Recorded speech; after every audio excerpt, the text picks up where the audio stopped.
بلوچستان کے شہر گوادر میں سیکریٹری ٹرانسپورٹ ڈپارٹمنٹ محمد صدیق مندوخیل نے زیر تعمیر بس ٹرمینل کا دورہ کیا۔ Secretary regional transport authority Noor Ahmed Baloch اور سندھ اور بلوچستان کوچز آنرز ایسوسی ایشن کے صدر محمد اقبال شاہزئی نے بس ٹرمینل گوادر کے حوالے سے تفصیلاً بریفنگ دی اور بتایا کہ بس ٹرمینل کا 90% کام مکمل ہوا ہے۔ فروری میں باقاعدہ گوادر بس ٹرمینل کا افتتاح کیا جائے گا۔ اقبال شاہزئی نے فروری میں ہونے والے بس ٹرمینل کے افتتاحی تقریب میں بطور مہمان خود سیکریٹری کو شرکت کی دعوت دی، جو انہوں نے قبول کی۔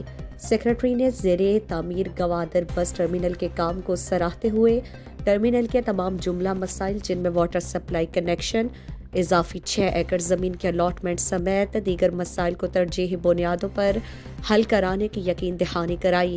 سیکریٹری نے محمد اقبال شاہزئی اور نور احمد سیکریٹری RTA کی کارکردگی کو بھی سراہا۔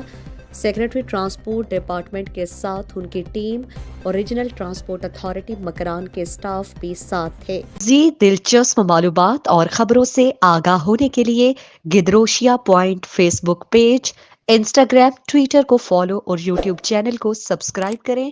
بیل آئیکن بٹن دبانا نہ بھولیں۔